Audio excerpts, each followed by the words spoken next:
Existe um nível de riqueza que a maioria das pessoas nunca vai conhecer. Nesse mundo, não existem problemas morais. Existem apenas erros de cálculo. Geralmente, quando uma mulher descobre que foi traída de forma baixa e cruel, a próxima etapa envolve lágrimas, gritos, malas na porta e uma visita rápida ao advogado de família. Mas quando você é casada com o único herdeiro de um império bilionário, as coisas não são resolvidas em um tribunal de família. Elas são resolvidas como uma negociação de reféns em uma sala de diretoria. O sogro diz: "Você sempre foi uma mulher inteligente, Marina. Disciplinada. O divórcio seria um escândalo terrível para as nossas empresas justamente agora, no meio dessa fusão internacional. Seria um prejuízo desnecessário. Pegue o dinheiro. Sorria nas fotos. E continue casada com o meu filho por mais 3 anos. O pai dele estava me oferecendo 5 milhões de reais. 5 milhões para eu engolir o meu orgulho e fingir que não sabia que o homem que eu amava. O pai dos meus planos para o futuro. Estava dormindo com uma modelo de 20 anos no iate da família, usando o combustível que eu ajudava a administrar. E adivinha o que eu fiz? Eu não assinei o cheque. Eu pedi uma folha de papel em branco. Meu nome é Marina. Eu sou arquiteta. Eu sei como construir estruturas sólidas. Eu sei que, se a fundação estiver podre, o prédio inteiro cai, não importa o quão bonita seja a fachada. Quando eu casei com Eduardo, eu realmente acreditava que nós éramos uma equipe. As amigas da mãe dele, aquelas mulheres que vivem de botox e fofoca em clubes de campo, sussurravam nos corredores que eu tinha dado o golpe do baú. Diziam que a arquiteta de classe média tinha fisgado peixe grande. O Eduardo era o herdeiro de ouro. O príncipe do mercado imobiliário. E eu? Eu fui escolhida a dedo pelo pai dele. Eu era o ativo perfeito para a imagem da família. Eu não tinha escândalos no passado. Eu era inteligente, bonito o suficiente para as fotos e discreto o suficiente para não ofuscar o brilho do Eduardo. Mas a verdade é que, no mundo deles, o dinheiro não te faz livre. Ele te compra. Eu não era uma esposa de verdade. Eu era uma relações públicas que trabalhava de graça. Eu passava os meus dias organizando jantares beneficentes para limpar a barra do Eduardo quando ele batia o carro bêbado ou se envolvia em confusões em boates. Eu viajava para a Suíça, vestia joias que custavam o preço de um apartamento e sorria para as câmeras da revista Forbes. E eu ficava ali, no centro daquele palco, fingindo que aquela vida vazia, cercada de mármore e segurança armada, era o conto de fadas que eu sempre quis. Eu estava morrendo de fome emocional em um banquete de ostentação. Pessoas que nasceram ricas demais têm um defeito fatal: elas acham que são invisíveis e intocáveis. Eles acreditam que as regras do mundo real, as regras da decência e da discrição, não se aplicam a quem tem 9 dígitos na conta bancária. O Eduardo nem se dava ao trabalho de esconder as suas sujeiras. Ele achava que eu era um móvel da casa. Algo que estaria ali para sempre, independentemente do que ele fizesse. Não houve uma investigação de detetive. Não precisei de softwares espiões ou de hackers russos.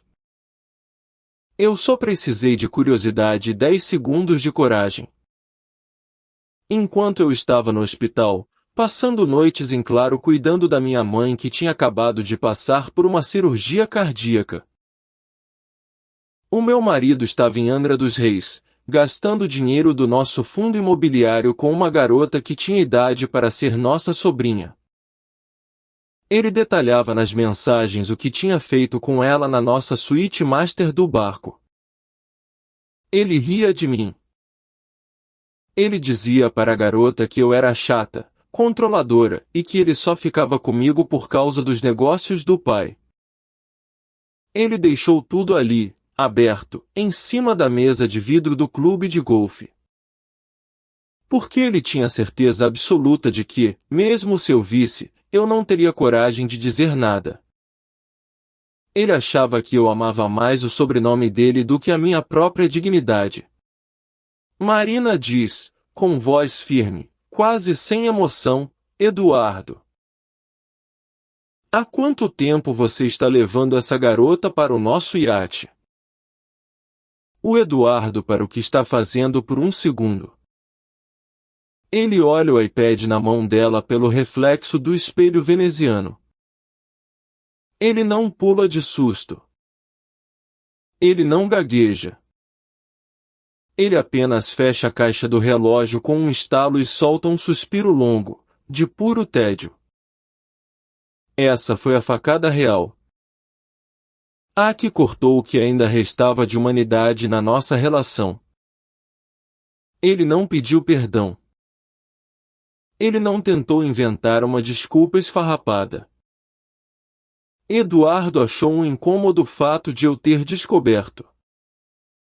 Como se eu tivesse quebrado uma regra de etiqueta social ao confrontá-lo com a verdade. O Eduardo diz, virando-se para ela, com um sorriso cínico, foi só físico, Marina. Uma distração necessária. A garota não significa nada, ela é descartável. Amanhã cedo eu falo com o meu pai. Ele transfere uma grana extra para o seu fundo de reserva e você vai para Milão fazer umas compras, passar uma semana no spa. Você volta relaxada e a gente esquece que esse iPad existiu, ok? O meu pai transfere. Essa era a frase que resumia o homem com quem eu dividi a cama por 7 anos. Ele destruiu o nosso pacto, a nossa história e o meu respeito. E achou que o talão de cheques do patriarca era o suficiente para limpar o sangue do chão. Ele realmente acreditava que eu tinha um preço. E, naquele momento, eu decidi que eu teria. Mas não seria o preço que ele imaginava. De volta ao escritório do sogro. O sogro caminha até o bar e serve um segundo copo de uísque.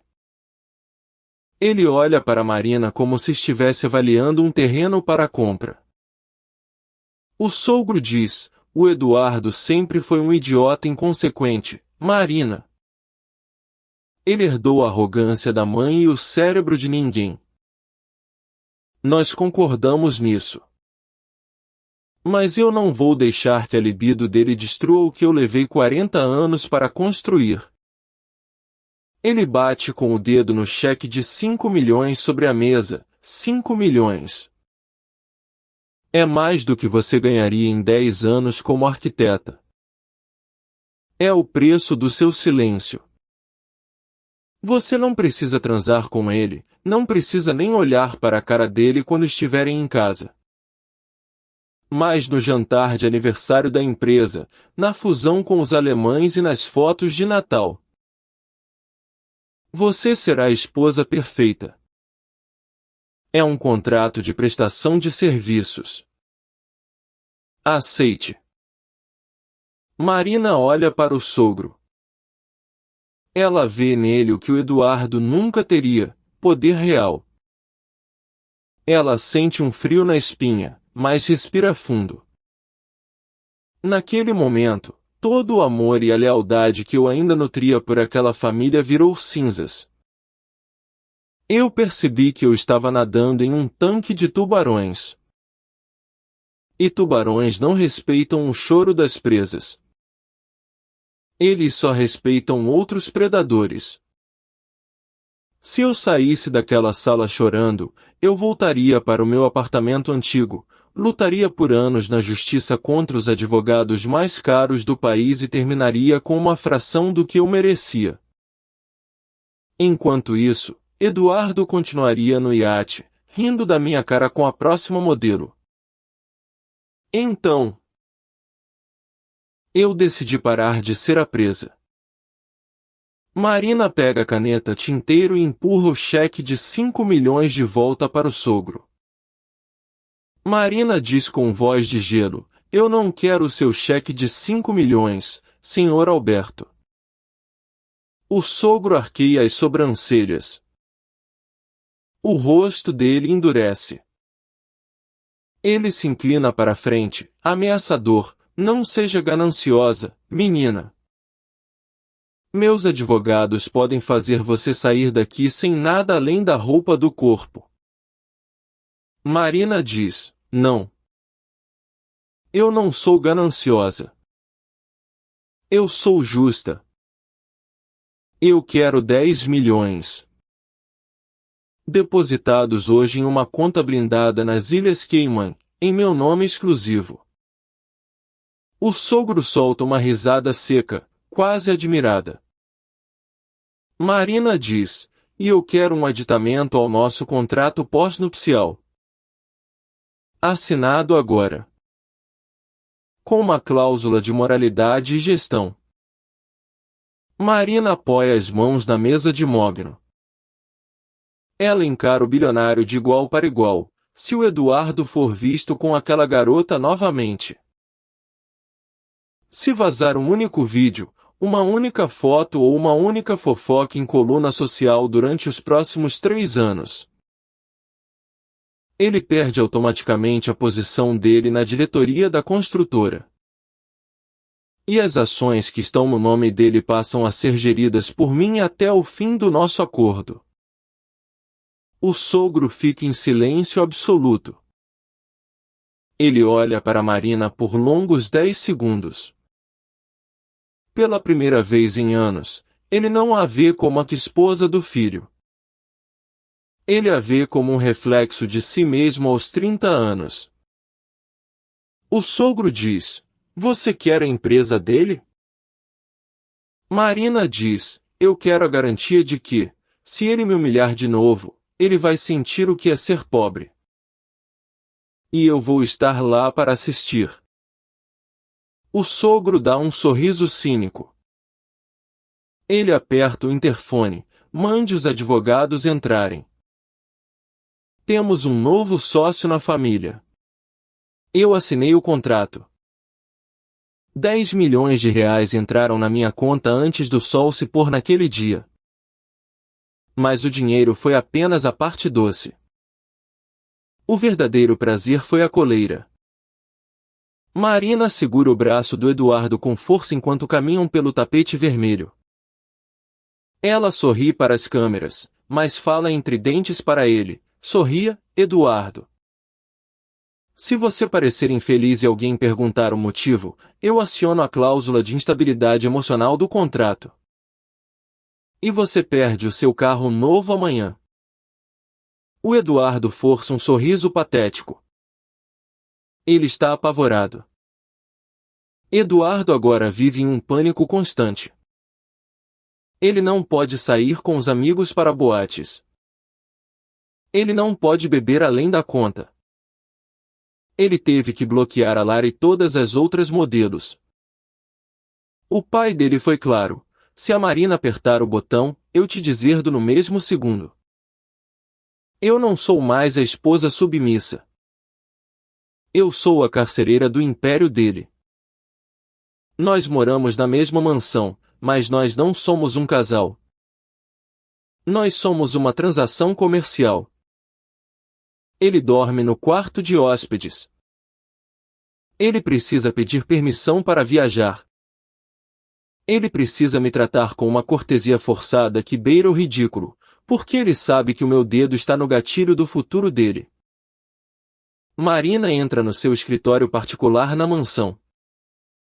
Ela abre uma garrafa de champanhe vintage. Ela olha para o monitor, onde o saldo da sua conta brilha no escuro. O amor? O amor morreu naquela tarde no clube de golfe. Mas o poder? O poder é um excelente anestésico.